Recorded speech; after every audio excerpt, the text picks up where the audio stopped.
ne pourra pas exaucer ta demande. Ça dépend de comment tu vas marcher, comment tu vas te comporter. C'est pourquoi ta demande est dure. Si Dieu arrive à satisfaire la demande de Satan, toi c'est Satan qui est dangereux. C'est moi. Amen. Elle est dangereux que Satan. Amen. Ça va clamer les dangereux. Amen. Lui est dangereux que Satan. Yes. Alléluia. Amen. Dieu dit Satan va détruire tous les biens des gens. Occasion ratée. Attends. Occasion ratée. C'est un grave péché.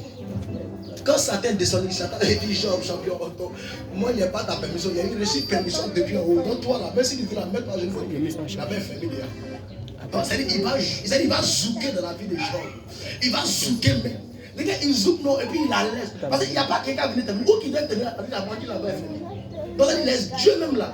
Il est en train de se sacrifier pour ne pas entendre les pleurs de son fils. Parce que lui aussi ça lui fait mal.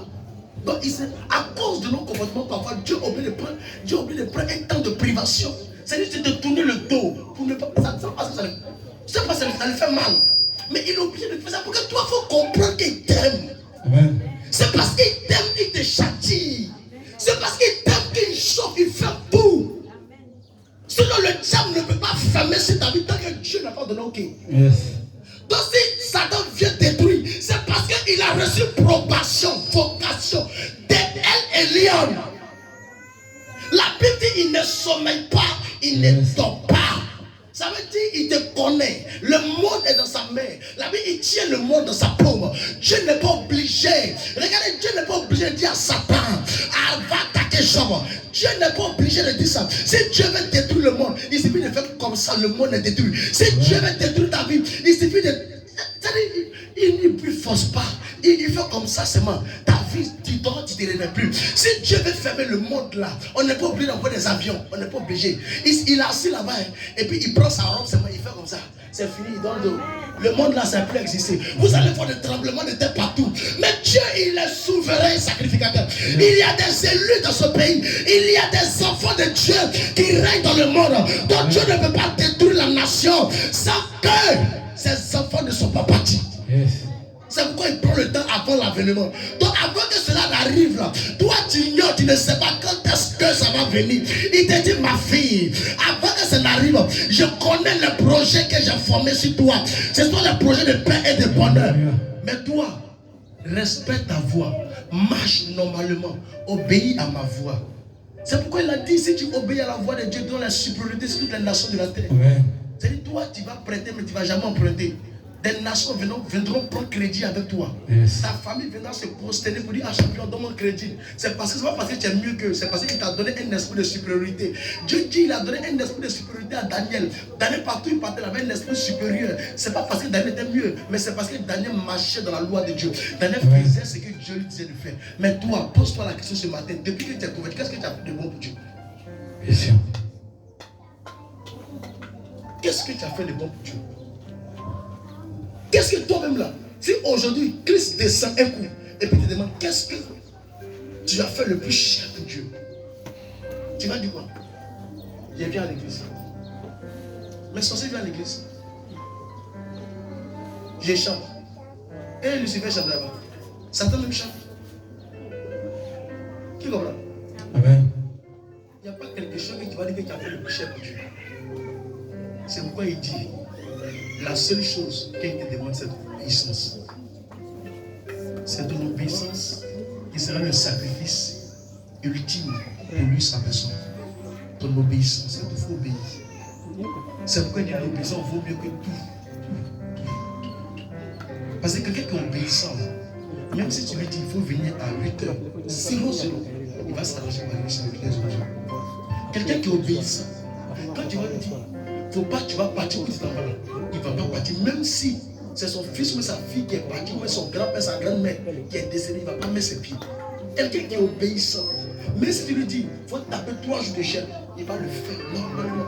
Quelqu'un qui est obéissant, il faut lui dire avant de coucher, il faut prier, il va le. Mais quelqu'un qui est désobéissant, même si tu lui dis, tu as soif, pour boire l'eau, il ne va pas boire. Mais qu'il a soif, il ne va pas boire. Mais il est déjà effronté. Donc, ça fait, c'est pas toi qui as pu donner autre. Attends, il a soif, il est en train de mourir. Maintenant, il faut prendre l'eau à ta boîte. Il ne va pas boire. Parce que c'est dans son sang. Tu comprends? Amen. Mais quand toi tu es obéissant, il y a des actes même. Des gens peuvent te provoquer, tu les laisses. Il faut les laisser. C'est pour lui qui est grand. Ils ont dit à Jésus, ils ont pris Caïn, ils l'ont lapidé. Ils ont dit que toi tu prêches la parole de Dieu à travers Belzébul.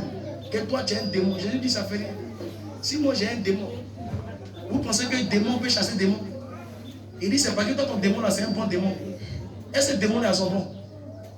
Donc comprenez que l'obéissance vaut mieux que les sacrifices. Amen. Même si tu fais jeûne et que tu n'obéis pas, ton jeûne là c'est cadeau. Tu comprends? Yes. Tu es en train de faire jeûne et puis tu es désobéissant. Tu es en train de faire jeûne et puis tu es impoli. Tu es en train de faire jeûne et puis toi tu ne respectes pas. Tu es en train de faire jeûne et puis toi, toujours c'est toi qui parles mal dans le jeûne là. Tu es en jeûne et on te salue, tu parles mal. Tu es en jeûne, on t'appelle ton visage serré. Tu es en jeûne. On te dit, viens, tu vas faire quelque chose à l'église, et puis tu sais ton visage dans un citron. Tu es en jeûne. Mais attends, jeûne là, c'est forcé. C'est pas forcé. Amen. Ou bien mon fils. Jeûne là, c'est pas forcé. C'est pas quoi des jeûnes, tu vas déformer ton visage. C'est pas quoi des jeûnes, tu vas être impoli. D'abord, mais sans jeûne, tu étais impoli. Et puis on dit, je fais jeûne, on commence à se gâter.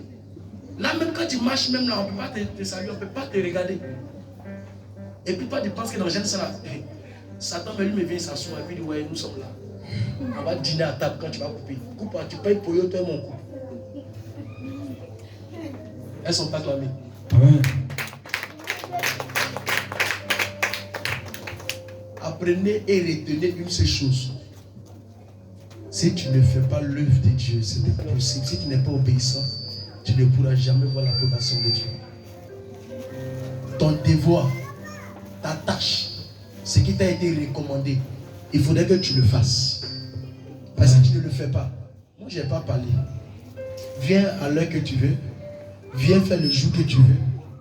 Moi, que dit Seigneur, souviens-toi de mes fils. Quand bénédiction arrive là, Dieu regarde le cœur. Il dit à mon fils, toi, tiens pour toi, tiens pour toi, tiens pour toi. Quelle arrive chez toi? Et nous oublions ça. Ça c'est Dori. Maintenant l'autre côté. On donne. Pour finir, quand les autres viennent témoigner, toi tu es assis. Alors témoin qui sont des